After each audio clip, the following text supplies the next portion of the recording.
अभी अहमदाबाद जा रहा था, 7 तारीख की बात है। तो एयरपोर्ट पे मुझे एक डीगल गांव का एक पहलवान मिल गया।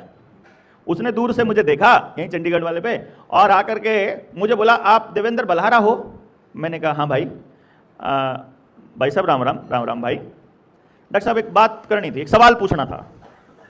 मैंने कहा देख, सवाल पूछने से पहले ना पाठ पूरा पढ़ लिया कि नहीं पढ़ लिया मैंने पता होना चाहिए।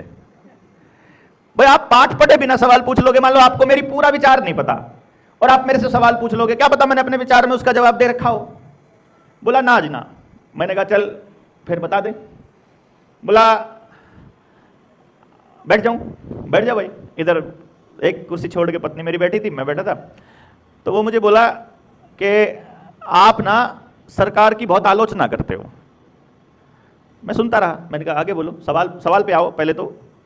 अच्छा, आपको क्या सरकार कुछ अच्छा काम करती है ये नजर नहीं आता? मैंने कहा आगे बोलो, बताऊंगा मैं आपको। जब आप सरकार की आलोचना कर रहे हो तो कम से कम आपको अपनी बातों में ये कहना चाहिए कि सरकार ये काम तो अच्छा कर रही है। मैंने कहा देखो एक बात बताता हूं भाई पहलवान जी, मैं उसका नाम जानबूझ के नहीं ले रहा। तो मैंने कहा देखो पहलवान जी बात सुनो, आप मुझे, सबसे पहली बात तो मैं आपके सवाल का, पहले सवाल का जवाब दे देता हूं, फिर मैं दूसरे दुका दूंगा।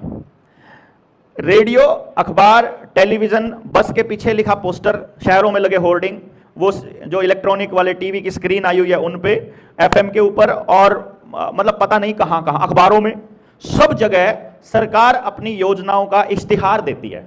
आप सबने भी देखा होगा, एडवर्टाइजमेंट देती है। उस एडवर्टाइजमेंट का पैसा क्या वो आदमी अपनी जेब से देता है जिसका फोटो लगा है, या देश की जनता अपने टैक्स के पैसे से देती है? टैक्स के पैसे से जाता है। उस टैक्स में मैं जो टैक्स देता हूं वो भी आता है। इसका मतलब उस प्रचार में मेरा हिस्सा है, उस प्रचार में हिस्सा है। यानी सरकार को अपनी योजनाओं को और अपनी बात को अच्छे ढंग से रखने का, यानी कि अच्छा पक्ष रखने का जो पैसा है, हजारों करोड़ रुपया, वो मैं ही दे रहा हूं। मैं एक देश का नागरिक बोल रहा हूं, तो जो भी आलोचना कर रहा हूं उस हर किसी की तरफ से बोल रहा हूं। लेकिन सरकार की आलोचना करने वालों को पैसा कहां से मिलता है? आलोचना करने वालों को तो जेल मिलती है, आलोचना करने वालों को तो पैसा नहीं मिलता। तो सरकार के उस उद्देश्य की पूर्ति, यानी कि सरकार के उस योजना का एक पक्ष तो जो है उसको टैक्स के पैसे से मिल जाता है, लेकिन दूसरा पक्ष मैं दिखा रहा हूं। तो इसमें गलती क्या? पहली बात तो ये, क्योंकि सरकार को अपना बड़ाई करने का खूब मौका और पैसा मिलता है, तो मेरा कोई हक नहीं है, जनता के किसी भी व्यक्ति का, किसी देश के किसी भी नागरिक का यह हक ही नहीं है कि वो सरकार की बड़ाई करे।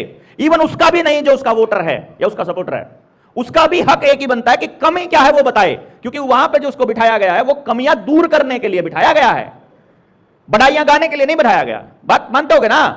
और अगर वो कुछ अच्छा कर रहा है तो ऐसा नहीं कर रहा है, अपने बाप की मलकियत में से नहीं कर रहा है, हमारे पैसे से ही कर रहा है। उसको जो ताकत मिली है हमसे मिली है, उसके बदले में उसे प्राइवेट जेट मिला हुआ है, 100 एकड़ से ज्यादा की जमीन में रहने को जगह मिली हुई है, पूरे देश के अंदर राज करने के लिए, अधिकार चलाने के लिए ताकत मिली हुई है, दुनिया भर में घूमने के ऐशो आराम करने के लिए सारी सुविधाएं दी गई है, बिना किसी रोक टोक के कुछ भी करने का उसको स्वतंत्रता दिया गया है। नहीं, उसको स्वतंत्रता दी गई ना, इसी काम के लिए दी गई है कि वो करे, करने के लिए दिया गया है। वो नहीं करे ये उठाना हमारा कर्तव्य बनता है। पहला बात तो ये है। दूसरी बात, अब बताओ तुम विकास, तुम कोई एक चीज बताओ जो सरकार ने अच्छी करी है। मैं उसका दूसरा पहलू बताऊंगा, उसका नेगेटिव पक्ष बताऊंगा। उसने बोला ये जो इतना इंफ्रास्ट्रक्चर खड़ा किया है सरकार ने, क्या ये अच्छा नहीं है? मैं कहा यार वैसे तो तुझे समझ में आने से पहले मेरे को ये तो समझ में आ गया कि तू पहलवान है, मोटी बुद्धि है, लेकिन फिर मैंने बोला ये बात ऐसा नहीं है।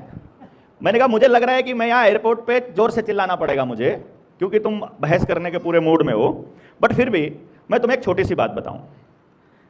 एक सवाल बता कि तुम्हें रोड चाहिए क्यों? जस्ट एक सवाल है, तुमको रोड चाहिए क्यों? हम सब लोगों को रोड की जरूरत क्यों है? वो बोला आने जाने के लिए।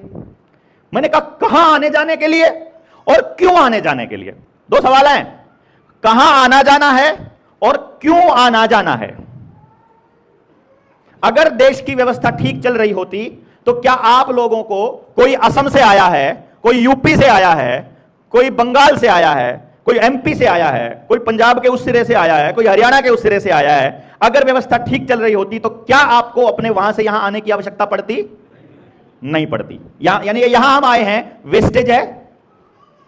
कायदे से देखा जाए तो ये उस रोड का सदुपयोग नहीं है, वो उस रोड का इस्तेमाल करना हमारी मजबूरी है। मेरा जूता टूट गया अहमदाबाद में ना, चप्पल पहन के गया था मैं, टूट गई वो, तो मुझे कोई सैंडल से टाइप का लेना पड़ गया, वो ले लिया। अब वो दुकानदार बोला कि सर आप कैरी बैग लेंगे क्या?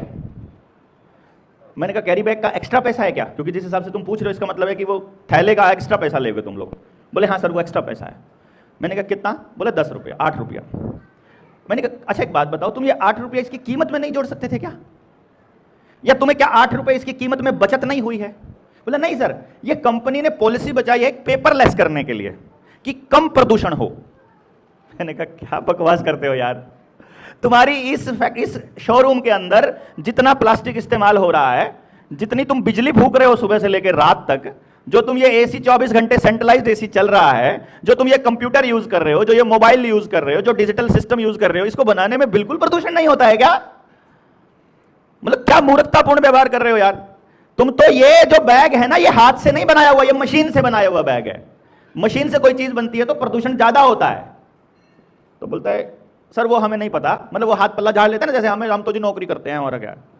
तो वो मैंने बोला मैं तो अपना हाथ में ले जाऊंगा, बाहर गाड़ी रखी है, मैं तो उसमें रखना है मुझे फालतू। तो सवाल है कि अगले बंदे ने जो सवाल पूछा उसका वो दूसरा पहलू नहीं देख रहा है। मैं जो बात आपको कर रहा था वो सड़क बनाने के लिए आपको क्या क्या करना पड़ता है।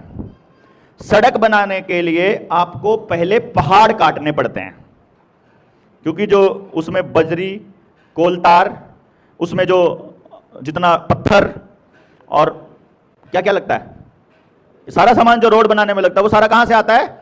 पहाड़ से। और पहाड़ उसको ऐसे तो है नहीं कि वो भाई पहाड़ पे ऐसे वेला पड़ा मिलता है, वो काटना पड़ता है। काटने के लिए भारी मशीनें इस्तेमाल की जाती हैं, ढोने के लिए बड़े बड़े डंपर और ट्रक इस्तेमाल किए जाते हैं। वो रास्ते पे उस जगह पर वहां तक रास्ता बनाने के लिए जितने पेड़ आते हैं वो काटने पड़ते हैं। उस पहाड़ पर जितने पेड़ हैं, उस पत्थर को लेने के लिए उसके आसपास के सारे पेड़ काटने, पूरा पहाड़ काटना पड़ता है, तो सारा जंगल काटना पड़ता है। उसके बाद जो आपकी जमीन जहां पर वो रोड बन रहा है, उस रोड को पक्का किया जाता है, तो अंडरग्राउंड पानी चूसने के लिए जगह नहीं बचती है। वो रोड पक्का करने के लिए भी मशीनों का खूब इस्तेमाल किया जाता है। उस रोड पर इस्तेमाल होने के लिए भी गाड़ियां ही खूब चलती हैं, तो वो भी पूरा का पूरा प्रदूषण ही फैलाती हैं। तो प्रदूषण हम फैला रहे हैं कि सरकार फैला रही है? अभी आपको ढूंढना है। वो कह रहे हैं वायु प्रदूषण एक समस्या है, वो कह रहे हैं जनसंख्या एक समस्या है, वो कह रहे हैं ध्वनि प्रदूषण एक समस्या है, वो कह रहे हैं जल प्रदूषण एक समस्या है, और हम आपको बताएंगे कि ये समस्या वही लोग हैं जो कह रहे हैं कि ये समस्या है। हम आपको दूसरा पहलू बताएंगे। खाली यहां मोर्चे का मकसद यह है कि आपको बात क्या दूसरा पहलू बताया जाए, डिसाइड आपको करना है कि गलत कौन है सही कौन है। हम धक्का नहीं कर रहे कि हमारी बात को पूरी तरह से मानो, विवेक है सबके पास।